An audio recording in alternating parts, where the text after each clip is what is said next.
शब्द इतने महत्वपूर्ण नहीं है जितने कि व्यक्ति की भाव भंगिमा महत्वपूर्ण है। व्यक्ति क्या बोल रहा है, क्या कह रहा है, वह द्वितीयक बात है, लेकिन उसके चेहरे पर उस समय कैसे भाव मौजूद हैं यह प्राथमिक बात है। भाव भंगिमा ही किसी सत्य को तय करती है। और समझो, जैसे कोई बच्चा पैदा होता है, बोल नहीं सकता, जुबान नहीं है, लेकिन उसकी माँ उस अवस्था को समझ लेती है कि कब उसको भूख लग रही, कब प्यास लग रही है। माँ बच्चे से परिचित है भली भांति, उसको बोलने की आवश्यकता नहीं है, लेकिन हर चीज़ से वह माँ परिचित है। उसी भांति जब तुम किसी की तारीफ करते हो और हंस रहे हो, तालियां पीट रहे हो, तब वह तारीफ भी उस व्यक्ति के संदर्भ में बेइज्जती बन जाती है। उस व्यक्ति को लगता है कि ये सामने वाला मेरा अपमान कर रहा है, मेरा मजाक उड़ा रहा है। तो चेहरे के भाव अत्यंत महत्वपूर्ण हैं। और जो गंभीर सा मुँह लेकर प्रमाण पत्र के साथ में आज आप न्यूज़ चैनल पर घूम रहे हैं, लोगों के सामने बातें कर रहे हैं बड़े गंभीर तरीके से, क्या ये गंभीरता क्लास लेते समय थी आपकी? तब तो बड़ा मुस्कुराकर, हाय मुझे तो ये कहना ही पड़ेगा, मेरी ज़बान कट कर गिर जाएगी, लेकिन क्या करूं, मुझे कहना पड़ेगा। तब आप उस प्रकरण को कह रहे हैं।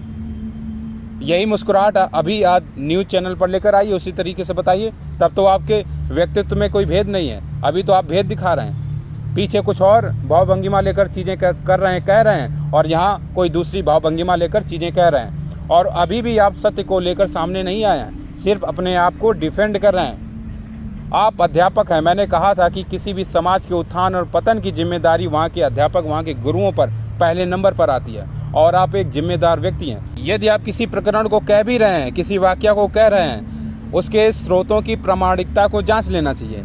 किसी एक यूनिवर्सिटी के प्रोफेसर ने कुछ लिखा, कुछ कहा, तो सबसे पहले आपको उस स्रोत की प्रामाणिकता पर ध्यान देना चाहिए था कि ये लेखक सच कह रहा है कि नहीं। यदि वह स्रोत वाल्मीकि रामायण था तो उस श्लोक के संदर्भ में जानते, और आगे के क्या श्लोक हैं इस पर भी आपको ध्यान देना चाहिए था। किसी एक यूनिवर्सिटी का प्रोफेसर महाविद्वान नहीं हो सकता है। जिस समय ये बातें लिखी गई, कही गई, उस समय हजारों बातें उस श्लोक का खंडन भी करती हैं। हजारों किताबें लिखी गई, जिसने उन किताबों का खंडन किया, जो 4 किताबें लिखी गई, आपको उन किताबों का भी उदाहरण देना चाहिए था। या फिर आप ये मानते हैं कि किसी एक यूनिवर्सिटी का प्रोफेसर महाविद्वान है, बाकी भारत की जो यूनिवर्सिटी हैं वहाँ में पढ़ाने वाले जो प्रोफेसर हैं, विद्वान हैं, वे अधूरे हैं, उनके पास कोई ज्ञान विज्ञान नहीं है। इसलिए आप एक यूनिवर्सिटी का हमेशा उदाहरण देते हैं। और भी यूनिवर्सिटी हैं, और भी प्रोफेसर हैं जो बहुत सर्वोत्तम हैं। ऐसा नहीं है कि एक ही यूनिवर्सिटी में सिर्फ ज्ञान विज्ञान भरा है। और बात करें वाल्मीकि रामायण की ही, तो पहली बात तो यह है कि हमारे ग्रंथों से बहुत सारी छेड़खानी की गई है। हजारों साल ग्रंथ को लिखे हुए हो गए और उनसे छेड़खानी करना संभव है, की भी गई है।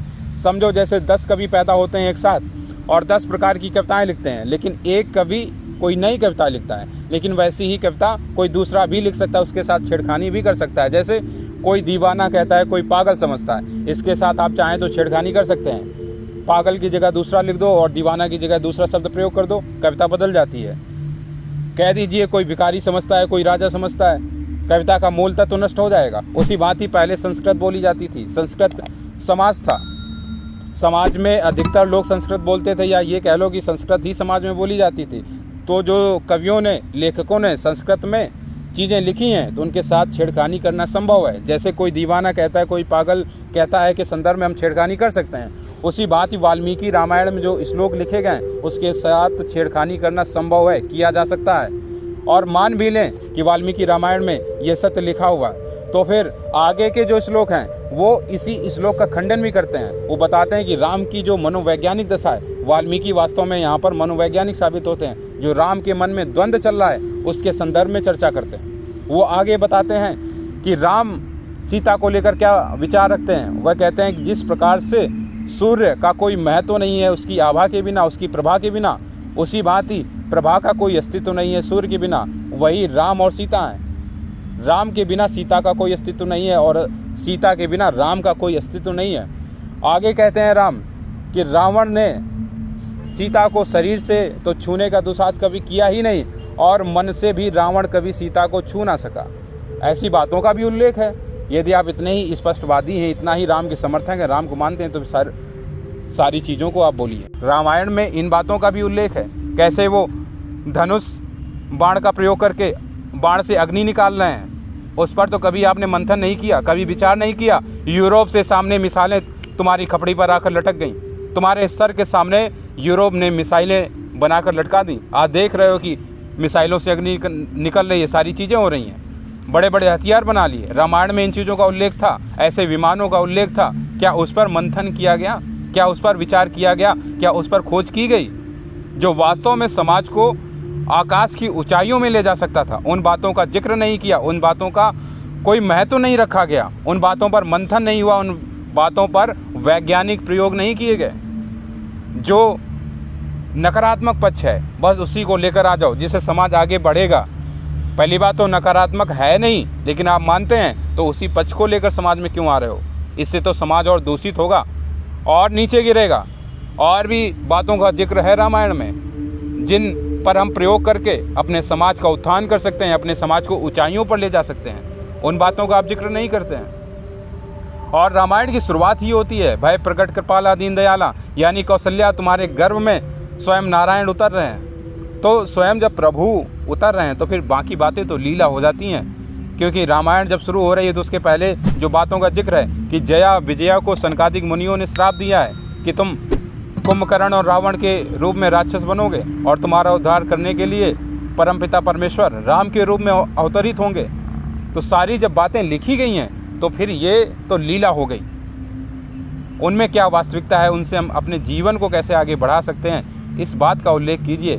कैसे हम अपने जीवन को उच्च बना सकते हैं, इन बातों का जिक्र कीजिए। और एक बात का जिक्र कर लूँ, जयपुर डायलॉग ने आपको खुली चेतावनी दी थी कि यदि आपने सच में कभी यूपीएससी जैसी परीक्षा उत्तीर्ण की है तो आप खुलकर बताइए। क्योंकि जिस वर्ष का आप उल्लेख करते हैं, आप अपनी रैंक का, अपनी पोस्ट का उल्लेख करते हैं, वास्तव में उस वर्ष ना तो आपका कोई नाम है और ना ही कोई लवासना से आपका संबंध रहा। उन्होंने पूरी रिसर्च की है, आपको कई बार इन्वाइट किया, लेकिन आप उस पर नहीं बोले। अगर आपने वास्तव में उत्तीर्ण किया है तो आप खुलकर बताइए ना, कब की है आपकी। मैं मानता हूं कि आप बेहतरीन अध्यापक हैं। यदि आप उस व्यक्तित्व पर ध्यान देते जो अध्यापक का गुण है आप में, वह बेहतर है, आप उससे लाखों बच्चों का कल्याण कर सकते थे। लेकिन वास्तविकता ये है कि आपने उस तरफ ध्यान नहीं दिया। फाउंडेशन 8, 9, 10, 11, 12, 13, 14, 15, 16, 17, 18, 19, 20, 21, 22 तमाम फाउंडेशन को मिला लो और बता दो 2-4 आईएएस के नाम जो आपके फाउंडेशन से निकले हों, आपके बैच से निकले हों, जहाँ आपने मेहनत की हो। वास्तव में आपने अपने काम से प्रेम किया होता तो रिजल्ट भी निकलता। खराब से खराब जो संस्थान है वह भी किसी भी परीक्षा में 2, 4, 10% परिणाम देती हैं, रिजल्ट देती हैं, लेकिन आपकी संस्थान से 1% भी रिजल्ट नहीं आता है। किसी भी बैच से आपका एक भी बच्चा आईएएस नहीं बन रहा है। मैंने तमाम फाउंडेशन गिना दिए हैं, आप 2-4 बच्चों का ही नाम बता दीजिए जो आईएएस बने हों आपके बैच से। आप वास्तव में यदि निष्पक्ष हैं तो जो जैसा प्रकरण है उसे उसी भांति कह देना चाहिए। आपकी जिम्मेदारी इतनी ही है। आप यदि फलसफेबाज बनेंगे, आप अपनी तरफ से फलसफा देंगे। वास्तव में आपने पुरुषोत्तम का जिक्र नहीं किया था उस समय कहते हुए, बाद में आप पुरुषोत्तम का जिक्र कर रहे हैं। क्या उसी क्षण आप पुरुषोत्तम का नाम लेकर कहते हैं कि पुरुषोत्तम ने ऐसी बातें करी हैं और वाल्मीकि रामायण में ऐसी चीज़ें लिखी हुई हैं, बस आपका काम खत्म हो जाता, आपने अपनी बात कह ली। लेकिन आप चूँकि पेट भरा हुआ है और पेट भरा है तो फिलॉसफी पैदा होना निश्चित है। आपका भी पेट भर चुका है, इसलिए फलसफेबाजी का गुण आप में उतर आया है। इसलिए हर बात पर आप अपना विचार, अपना स्वभाव जरूर व्यक्त करते हैं। ये कई बार देखा गया है आपके कई क्लासेस में। आपके जो प्रकरण कह रहे हैं, आप जो बातें बता रहे हैं, उसमें आपका स्वभाव भी लिप्त हो जाता है। और निष्पक्ष आदमी का यही कर्म है कि जो जैसा है उसे वैसा ही बता देना। और आप जिम्मेदार व्यक्ति हैं, इतनी बड़ी संस्था है, तो यदि आप रामायण के संदर्भ में बात करना ही चाह रहे हैं, करते ही हैं, तो फिर उसके समर्थन में जो चीज़ें हैं उनको भी कहना चाहिए। नकारात्मक पक्ष को भी कहना चाहिए, सकारात्मक पक्ष को भी कहना चाहिए। और व्यक्ति को स्वतंत्रता दे देनी चाहिए कि जो आपको स्वीकार करना है कर लीजिए, मेरा काम है बताना, मैंने बता दिया।